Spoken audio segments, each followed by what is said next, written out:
going on, YouTube? Yeah, this video is gonna be on ammunition. I have a question in regards to storing ammo and spring retention, spring life, magazine quality, magazine brands and whatnot. The reason mostly for this is my SIG P229 magazine. This is a Pro Mag version, holding 40 cal. I don't know if it's common for everybody else. I like this magazine because the price was reduced compared to a stock magazine. But I noticed when I fill it all the way up to capacity, I get that rattling. If anybody knows what that is, please let me know. I don't know. I don't really care for that. Let's see here. When it's all the way full, I'm gonna put the camera down.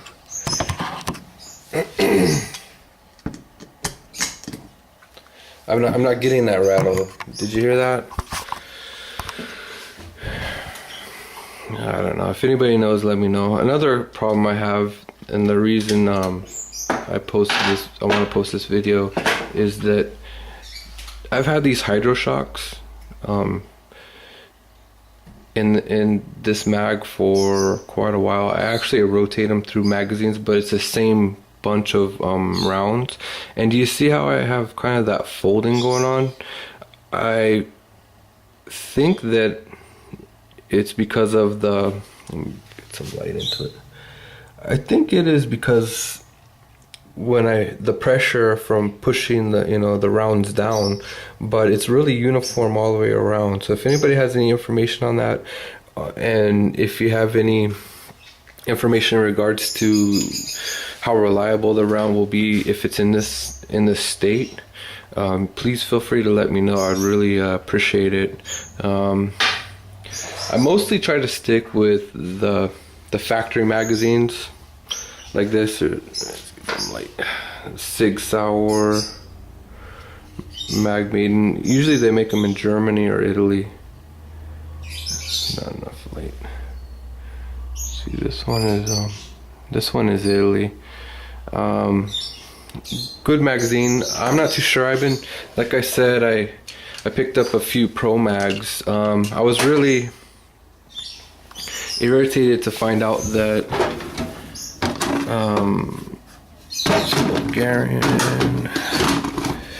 a reliable source, the guy that goes by the name of AK-47 Nut, he says that the Pro Mag polymer AK-47 mags are pieces of shit.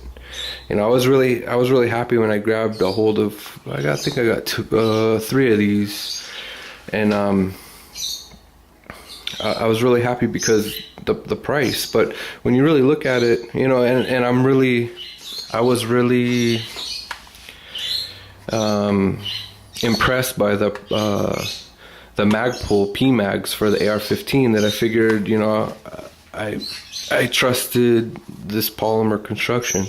I personally don't know. I personally haven't broken any, and I know they have a guarantee where if you break it, then you just send it back, pretty much no questions asked, and they'll send you another one. But I really subscribe to the belief that if you're out in the field, that's kind of hard to do, especially when you need it to work.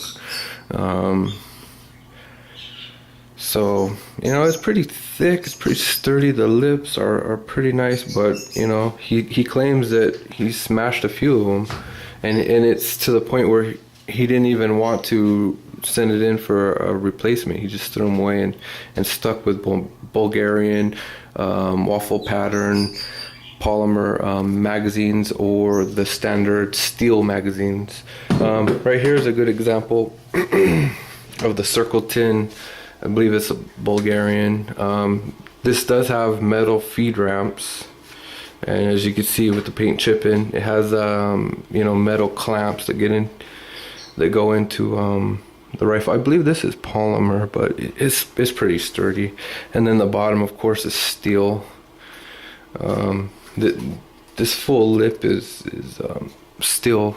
It's polymer over steel, and I believe it has steel rails going all the way down the full extent of the mag.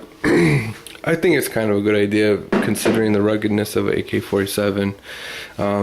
Here's those Magpul mags. These I have full confidence in. I'm not too concerned whatsoever.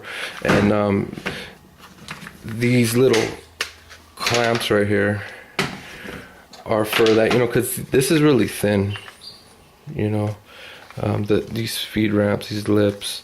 But you know, when storage and whatnot, you just keep these this cap on, and it actually pushes around down. You can see it. Kind of hard to do one-handed. See how it? See that? Pushes it down. Pushes it down just enough to keep the pressure off the feed lips. But if you have any information, anyone out there that with experience, long-term storage of rounds in their magazines, please let me know. This is the standard ammunition I use. For my 40 cal, I like to use these Hydroshock. I use several different grains, which I guess some people don't like it because of the inconsistency. I don't know. I don't really care because I feel comfortable with both of them. They're both snappy, in my opinion. And then this is what I use primarily for my AK-47. I was able to buy this in bulk.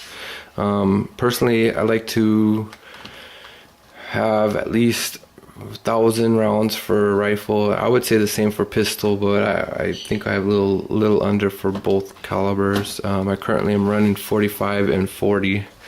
So this is what I use. This is really cheap. Bought it in bulk. Along with my AR-15 before the freaking surge. This is still expensive, but I grabbed a whole case of this. Approximately 1,000 rounds.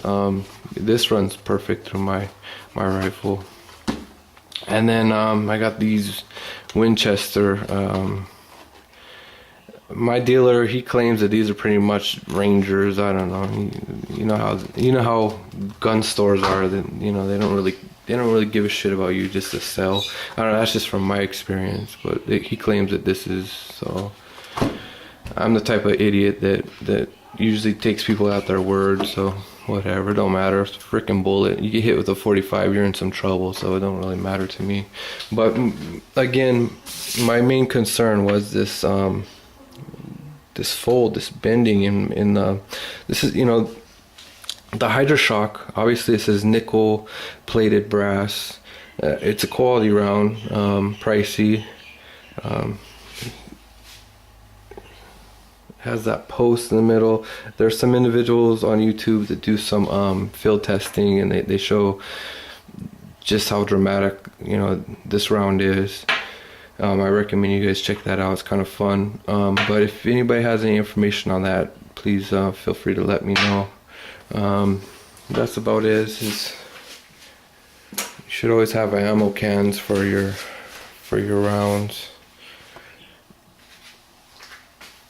I think that was it. Oh yeah. And that's me. 2008. That was my first shot at the big show, the World Series of Poker. Look at me, professional poker player right there. Anyways, I did pretty good, not too bad. Obviously I didn't win it. This was in the event number 2. Grant Hinkle, I believe, took it that year. I go back every year since. I love it. No Limit Texas Hold'em or Omaha. That's my game. Alright guys, thank you for your time, and I'd appreciate if you guys have any feedback